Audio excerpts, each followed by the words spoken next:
Trump administration is cutting the research funds. Quiet. Quiet. Quiet. If we could just get back to May 1. The funds for the research and for scientific research, but for other research as well, which is quite insane because If you keep talking, I'll leave. Okay.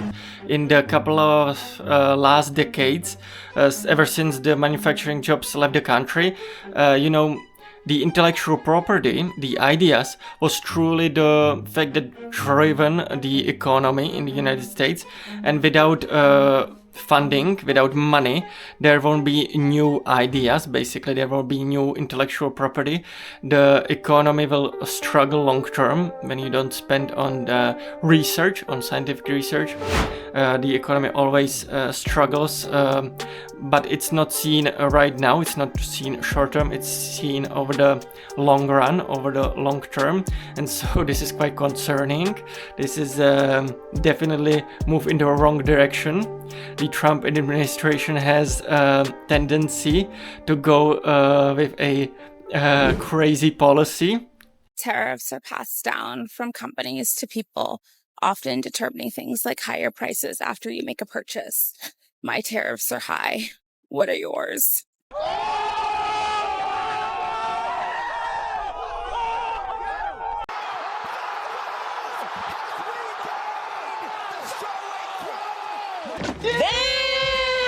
They have a tendency to go with a quite a crazy policy. But before we dive deeper into this topic, let's just take a listen.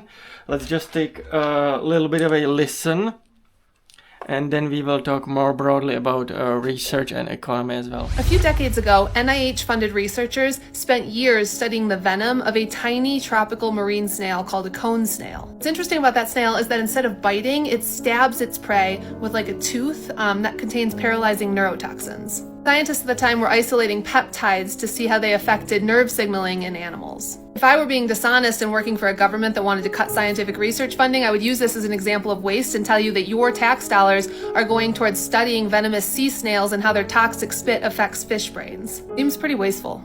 That research led to the discovery of a peptide that blocks pain by shutting down calcium channels in the spinal cord. And that became the foundation for a non-opioid pain medication that's now used to treat chronic pain in people who have like cancer treatments or spinal cord injuries, especially in people who don't respond well to opioids or who are at risk of addiction. In the 1960s and 1970s, NIH-funded scientists spent their time destroying bone marrow in mice with ionizing radiation and then injecting them with bone marrow from other mice to see what would happen. If I were working for a government that wanted to cut scientific research funding, I might say to you that your tax dollars are going towards zapping mice with radiation and then injecting them with foreign tissue to see what happened.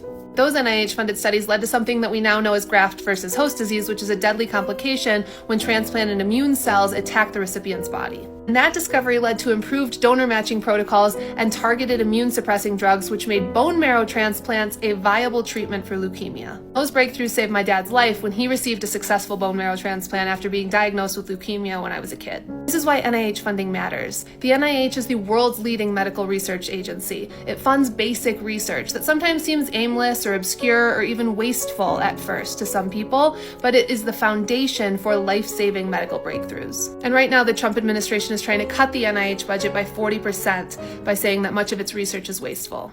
It's not. Now, we talked about this a little bit in the video called We Are Already in World War III, but basically the government is trying to cut where it can in order to have money for the never-ending wars.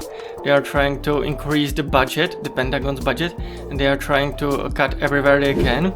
They are, for example, cutting obviously with the scientific research, but as we all know and we all heard in the Big Beautiful Bill, there are cuts to Medicaid. I feel ill a little bit. For millions of people will be affected. They will not have access to healthcare no longer. And so this is obviously in order to have money for the never-ending wars. This is very short-sighted and short-term oriented because, as we pointed out in the beginning of the video, long-term research and you know, the scientific research helps definitely the long-term future of the economy, because all of this intellectual property is fuel to the economy. Yeah, Mr. White. Yes, science.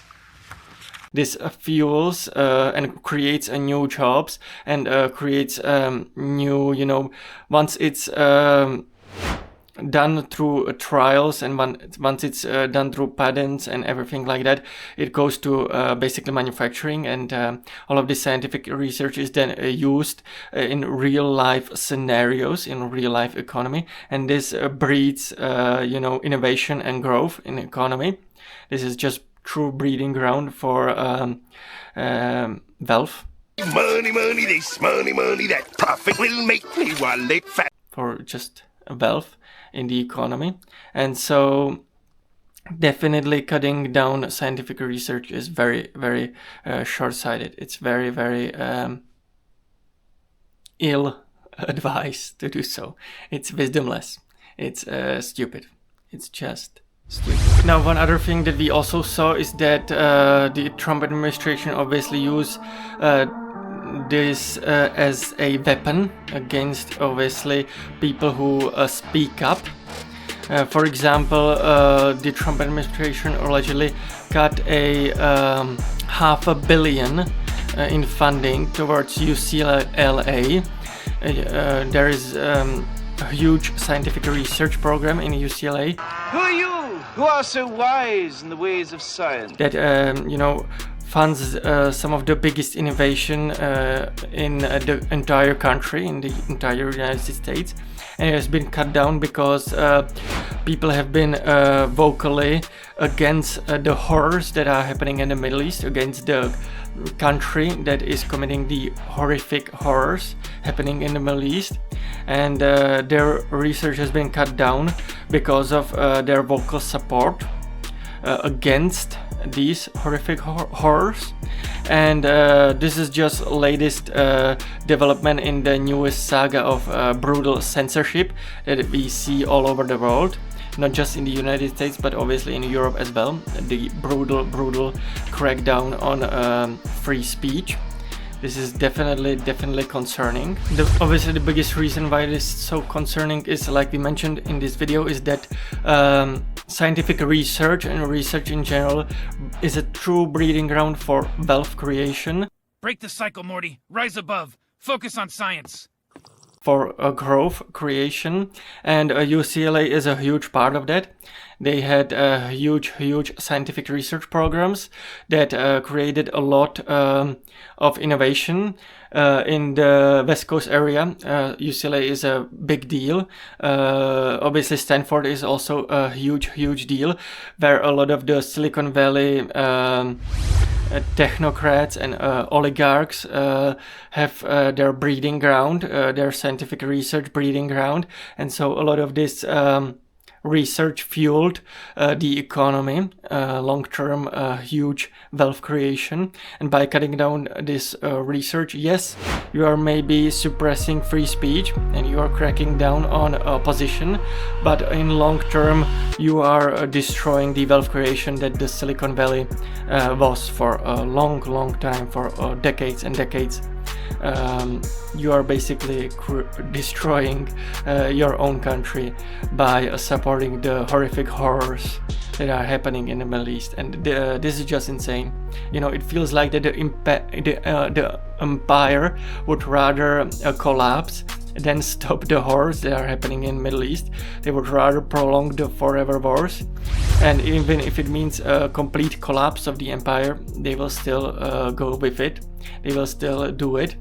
And cracking down on research and on free speech and on scientific research in general will accelerate the downfall of the empire for sure, because it destroys the long-term future and economic viability and economic growth of the empire as well. So this will definitely be long-term a huge negative.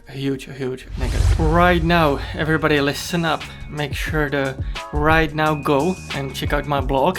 It is amazing, unique, and everything you ever wanted. This place is freaking awesome! Also, make sure to smash that subscribe button, make sure to smash that like button, make sure to check out the video here, make sure to check out the video there and everywhere. And guys, I will see you in the next one. Bye bye.